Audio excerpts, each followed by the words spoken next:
ដើរឆ្លងថ្នល់ទៅទិញពងមាន់ធ្វើម្ហូបញ៉ាំហើយក៏ធ្វើអីទៀតបងសួស្តីបងប្អូនទាំងអស់គ្នាថ្ងៃនេះងើបពីព្រលឹមបន្តិចហើយបងប្អូនខ្ញុំប្រាប់ហើយថាទៅទិញពងយកមកធ្វើម្ហូបញ៉ាំហើយក៏មុខម្ហូបអីគេទៀតអញ្ចឹងណាបងប្អូនចាអញ្ចឹងបងប្អូនកុំភ្លេចណាតាមដានមើលទាំងអស់គ្នាបងប្អូនហើយនេះពីព្រលឹមឡើងគឺខ្ញុំបួចសក់ឲ្យស្អាតសិនអញ្ចឹងណាបងប្អូនមុនយើងចាប់ចានចាប់ឆ្នាំងធ្វើម្ហូបធ្វើអីបងប្អូនឥឡូវគឺខ្ញុំបួងសក់ឲ្យក៏ខ្ញុំយកចានឆ្នាំងយកចេញក្រៅបងប្អូនយកទៅលាងអញ្ចឹងណាហើយនេះគឺខ្ញុំមកដងទឹកដងអីចឹងមកបងប្អូនណាជាធម្មតានឹងឯងបងប្អូនបាយកកសល់ពីល្ងាចច្រើននោះបងប្អូនអើយអញ្ចឹងហើយក៏ខ្ញុំដាក់ត្រាំយកទៅចាក់ឲ្យមាន់ស៊ីអញ្ចឹងណាបងប្អូននេះកន្លែងមាន់ល្ងឹតចឹងព្រោះអីល្ងឹតដែរខ្ញុំងើបតាំងពីព្រលឹមពីល្ងឹតទៅបងប្អូនអញ្ចឹងហើយល្ងឹតហើយកន្លែងមាន់ហ្នឹងគឺខ្ញុំអត់បានដាក់អំពូលដាក់អីទេបងប្អូនចាអញ្ចឹងហើយគឺល្ងឹតតែម្ដងបងប្អូនកន្លែងចិញ្ចឹមមាន់ណាបងប្អូនចិញ្ចឹមមិនច្រើនទេចិញ្ចឹមទិញទួចនៅផ្ទះហ្នឹងណាបងប្អូនអើយគ្រាន់យើងដាច់ម្ហូបដាច់អីដាច់លុយដាច់អីទៅក៏យើងដាក់មួយទៅនិយាយលេងឯងបងប្អូនអើយចិញ្ចឹមនេះគឺចិញ្ចឹមក្រងទុកដល់ពេលយើងសម្រាប់កូនសម្រាប់អីទៅហើយបើបានច្រើនអីក៏យើងយកទៅលក់យកទៅអីគ្រាន់បានកម្រៃខ្លះអីចឹងណាបងប្អូនដឹងស្រាប់ហើយយើងសម្រាប់កូនមួយគឺមិនងាយទេបងប្អូនអើយឥឡូវចូលសាច់បងប្អូនវិញកើតទេបងនេះខ្ញុំលាងឆ្នាំងហើយក៏ខ្ញុំប្រាប់ខ្ញុំដាំបាយច្រើននេះដាំរៀងច្រើនបងប្អូនដោយសារតែខ្ញុំដាក់បាតលោកបងប្អូនអើយថ្ងៃហ្នឹងចឹងហើយក៏ដាំបាយរៀងច្រើនខុសពីធម្មតាតាមធម្មតាគឺខ្ញុំដាំតែមកមុំទេបងប្អូនអើយមានអសល់ទៀតដាំមុំអីហ្នឹងណាអត់មានអ្នកហូបទេពេលល្ងាចចូលបងប្អូនអើយឃើញជាក់ស្ដែងខ្ញុំយកបាយចាក់ឲ្យមាន់ស៊ីចឹងបងប្អូនសល់ច្រើនណាឃើញខាងក្រៅវីដេអូគឺសល់ច្រើនមែនទេនៅឡើយមួយចានគោមកបងប្អូនអើយតែក៏យើងចិញ្ចឹមមាន់ក៏យើងត្រូវទៅដាក់ឲ្យមាន់ញ៉ាំដែលហ្នឹងទៅបីតែមិនដាក់បាយក៏យើងដាក់ស្រូវដាក់អីឲ្យវាស៊ីដែរចឹងណាបងប្អូនហើយឥឡូវគឺភ្លឺស្រាងហើយបងប្អូនបន្ទាប់ពីខ្ញុំដាក់បាយដាក់អីដាំបាយអីហើយក៏ខ្ញុំមកលាងចានចឹងណាបងប្អូនលាងចានលាងឆ្នាំងដោយសារតាខ្ញុំអត់បានលាងជុំជាមួយឆ្នាំងបាយទេព្រោះខ្ញុំដាក់ដាំបាយមុនចឹងគឺខ្ញុំលាងឆ្នាំងបាយមុនចឹងណាបងប្អូនប្រញាប់ចឹងទៅបងប្អូនចឹងហើយខ្ញុំដាក់ដាំបាយហើយក៏ខ្ញុំឆ្លៀតទៅលាងចានទៅបងប្អូនហើយរៀងភ្លឺចឹងហ្នឹងបន្តិចបានខ្ញុំឆ្លងទៅទិញពងមាន់ចឹងណាបងប្អូនហើយខ្ញុំអត់មានម្ហូបអីច្រើនធំដុំម្ហូបឆ្ងាញ់ដាក់បាតលោកទេបងប្អូនអើយខ្ញុំទិញតែពងមាន់យកមកចៀនដាក់បាតលោកហ្នឹងណាបងប្អូនហើយក៏មានបច្ច័យមានទឹកចឹងណាបងប្អូនណាហើយនិយាយទៅនិយាយមកកន្លែងនេះលាងរឿងយូរដែរបងប្អូនកន្លែងលាងចានណាបងប្អូននឹងស្រាប់តែយើងលាងឲ្យស្អាតចឹងណាបងប្អូនហើយចង់និយាយថាខ្ញុំលាងចុះសាប៊ូសាហាវបងប្អូនអើយបើវានៅល្ងើមមិនទេសាប៊ូដូចអត់វាអត់កាត់ជាតិខ្លាញ់អស់ចឹងណាមកដបអីខ្ញុំប្រើបានមួយអាទិត្យអីវិញទេមកដបធំដែរហ្នឹងដបហ្នឹងថាបញ្ញាប់ក៏ថាបានមិនបញ្ញាប់ក៏ថាបានដែរបងប្អូនដោយសារតាលោកនិមន្តមកម៉ោង10ព្រឹកចឹងណាបងប្អូនចឹងហើយពេលខ្ញុំលាងចានលាងឆ្នាំងហើយធ្វើម្ហូបហើយដាំបាយឆ្អិនហើយអស់ដួសបាយដាក់ច្រាក់ហើយអស់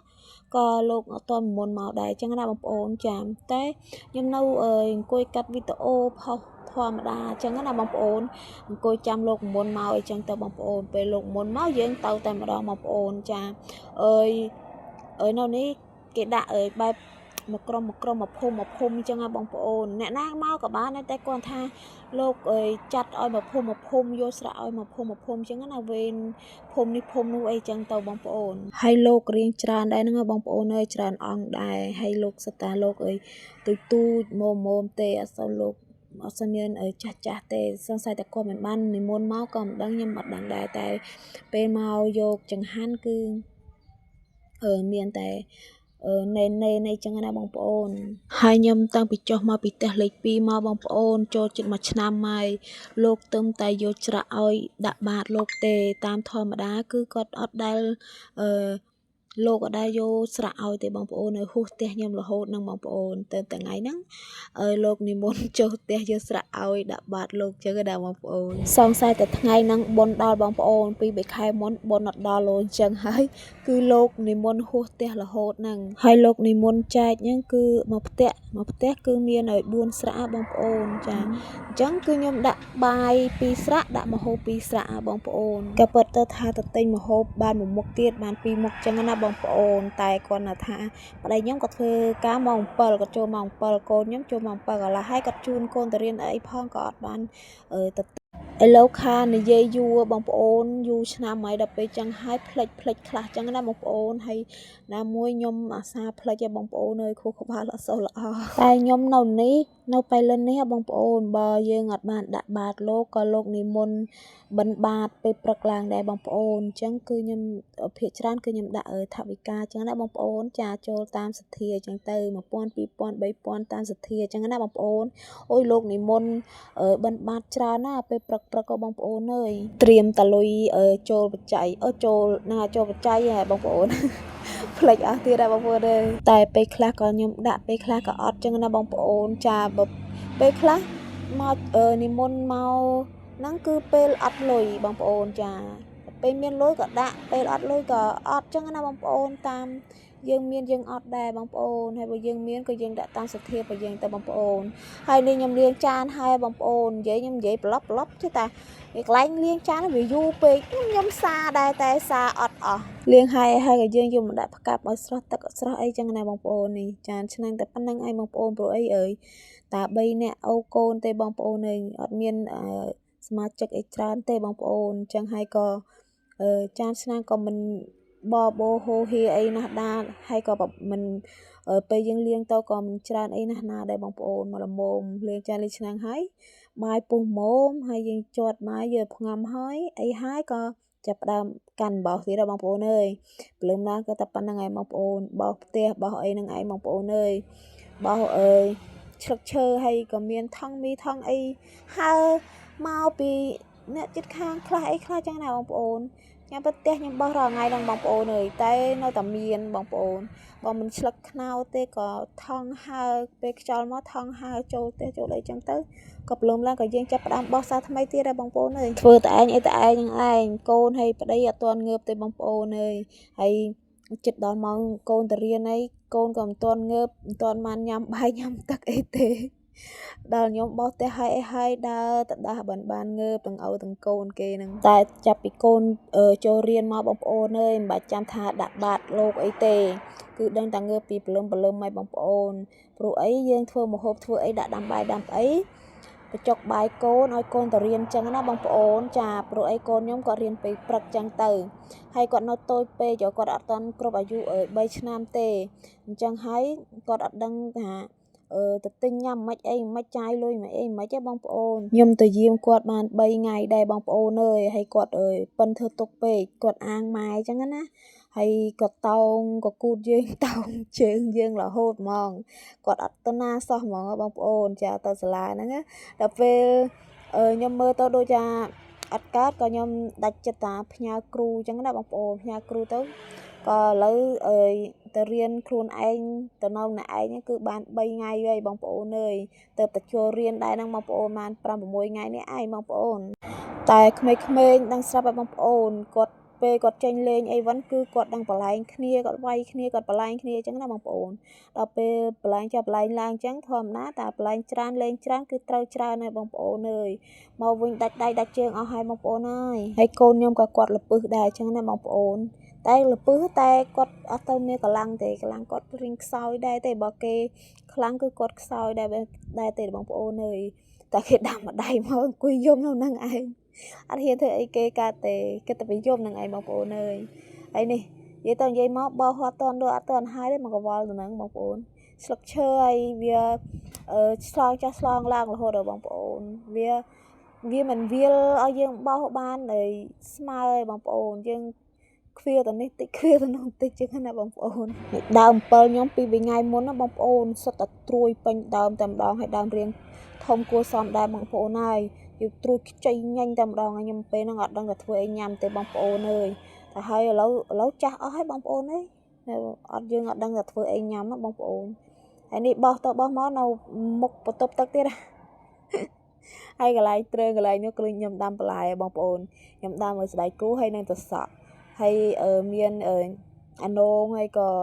លពៅដែរបងប្អូនចាតែគាត់ថាកន្លែងលពៅហើយអានងគឺដាំខាងចិត្តត្រង់មាន់ណាបងប្អូនអើយអត់បានទាន់ដាក់គ្រឿងដាក់អីទេបងប្អូនដល់ធំដែរហើយលើតែ មើលតិចទៀតហ្នឹងបានញ៉ាំហើយឥឡូវគឺរៀងស្រួលហើយបងប្អូនហើយខ្ញុំនៅផ្ទះគឺខ្ញុំនៅតែម្នាក់ឯងទេប្តីខ្ញុំគាត់ទៅធ្វើការតែគាត់ធ្វើជួនកាលគាត់ដាច់ជួនកាលក៏បានធ្វើអញ្ចឹងណាគាត់ធ្វើការងារកសាងបងប្អូនហើយខ្ញុំឯងពោះធំគ្មានពីណាយកទៅធ្វើអីកើតទេបងប្អូនអើយអញ្ចឹងហើយពេលកូនទៅរៀនគឺតនេមួយថ្ងៃវោះងាយតែម្ដងបងប្អូនអើយហើយតនេមកព្រឹកហើយបើពេលល្ងាចគឺគាត់អើយភាគច្រើនគាត់ចូលចិត្តមើលទូរស័ព្ទបានខ្ញុំឲ្យទៅរៀនណាបងប្អូនចាហើយគាត់នៅទូចពេកដល់ពេលគាត់វក់មើលទូរស័ព្ទពេកទៅមើលទៅដូចអត់កាត់ក៏ខ្ញុំសម្រេចចិត្តថាយកទៅដាក់សាលារៀនក៏សាលារៀនឯកជនណាបងប្អូនមួយខែ50000ណារៀងថ្លៃគួរសមដែរបងប្អូនដោយសារតាខ្ញុំអត់បានធ្វើការងារហើយប្តីខ្ញុំក៏ធ្វើដាច់ការងារអញ្ចឹងហើយក៏ថ្លៃគួរសមតែបើថាមានការងារស្មើគ្នាប៉ុណ្ណឹងគឺធូរថ្លៃខ្លាំងមែនទេបងប្អូនយកទៅហ្នឹងក៏ពិតទៅគាត់គ្មានបានរៀនបានអីទេបងប្អូនអើយព្រោះអីគាត់នៅតូចគាត់ចាប់អត់ទាន់បានអញ្ចឹងណាបងប្អូនចាគ្រូបញ្យលអីក៏គាត់មិនបានស្ដាប់អីដែរតែខ្ញុំយកទៅដាក់នៅសាលាឲ្យស៊ាំអញ្ចឹងណាបងប្អូនតាតិចទៀតហ្នឹងគឺគាត់ស្ដាប់ខ្លួនឯងហើយគាត់អង្គុយស្ដាប់គ្រូប្រាប់គ្រូអីទៅស្ដាប់ហើយអញ្ចឹងហើយក៏ខ្ញុំសម្រេចចិត្តតែយកទៅដាក់ទៅបងប្អូនអើយកុំឲ្យគាត់មើលទូរស័ព្ទច្រើនពេកអញ្ចឹងណាបងប្អូនហើយនេះគឺខ្ញុំទៅទិញពងឲ្យឆ្លងទៅទិញពងបងប្អូនហើយទៅទិញពងកន្លែងគាត់លក់អស់ពងទៀតថ្ងៃណាមិនអស់ចាំថ្ងៃដាក់បាតលោកនឹងតែមកខ្ញុំនោះដើរនោះដល់ឡើងឆ្ងាយទៅទៀតអញ្ចឹងណាបងប្អូនទៅទិញកន្លែងតូបបងគាត់កន្លែងគាត់អស់ហើយគាត់នៅតែពងទា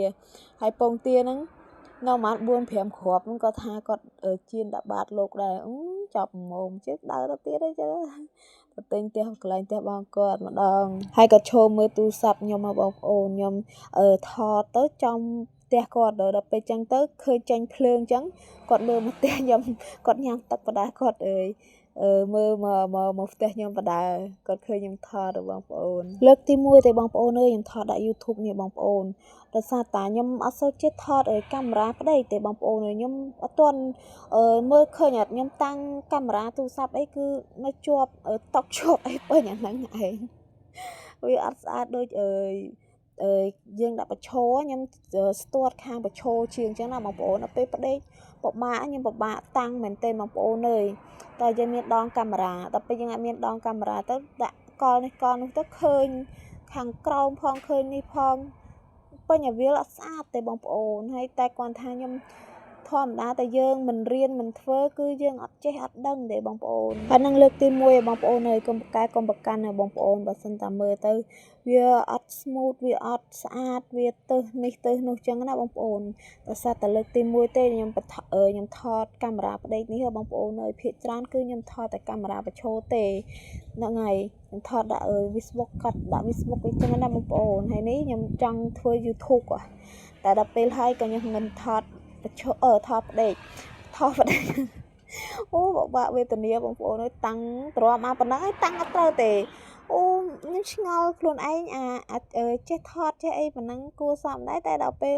ថតកាមេរ៉ាប្តីថតអត់កើតអត់យល់ពីខ្លួនឯងទេបងប្អូនណាខ្លះដូចខ្ញុំខមមិនខាងក្រោមវីដេអូប្រាប់ខ្ញុំម្នាក់មួយមើលបងប្អូនគេត្រូវបើយើងទូរស័ព្ទយើងអត់មានដងកាមេរ៉ាចឹងត្រូវតាំងមិនបានត្រូវល្អបងប្អូនហើយឥឡូវខ្ញុំដើរមកវិញបងប្អូនអើយទិញពងបានហើយនេះបានខ្ញុំទិញ5000បាន10គ្រាប់បងប្អូនចាក៏ខ្ញុំចាប់ផ្ដើមដាក់ជៀនបងប្អូនអើយនេះដាក់ខ្ទះដាក់ខ្លាញ់ហើយខ្ញុំវាយពងដាក់ខ្ទឹមដាក់អីអត់មានលឹកជីលឹកខ្ទឹមទេដោយសារតាខ្ញុំអត់មានអីជិះទៅផ្សារអញ្ចឹងណាបងប្អូនប្តីខ្ញុំគាត់ទៅធ្វើការតាំងមក6កន្លះហើយបងប្អូនអើយហើយដល់ពេលអញ្ចឹងទៅគឺខ្ញុំវាយតែខ្ទឹមហើយខ្ញុំដាក់គ្រឿងក្រូដាក់ធម្មតាហ្នឹងឯងបងប្អូនអើយហើយក៏មានទឹកជ្រលក់ទឹកម្ទេសទឹកអីដាក់ទៅណាបងប្អូនចាឥឡូវខ្ញុំដួសបាយដាក់ស្រាក់ហើយធ្វើជៀនពងជៀនអីហើយហាន់ហើយអីហើយក៏ខ្ញុំយកមកដាក់រៀបស្រាក់វិញចឹងណាបងប្អូនចារៀបដាក់តាមថ្នាក់របស់វាវិញចឹងទៅបងប្អូនថាទៅទិញស្លោគេបានមួយមុខទៀតបងប្អូនអើយយើងធ្វើពងមួយមុខទៅហើយយើងដាក់ស្លោមួយមុខទៀតទៅគឺវាបានពីរមុខតែដល់ពេលប្តីខ្ញុំគាត់ប្រញាប់ធ្វើការផងគាត់ជូនកូនទៅរៀនផងហើយគាត់ចូលធ្វើការម៉ោង7បងប្អូនអញ្ចឹងហើយគឺគាត់ប្រញាប់គាត់ដែរអញ្ចឹងហើយគាត់អត់បានទិញមកឲ្យទេ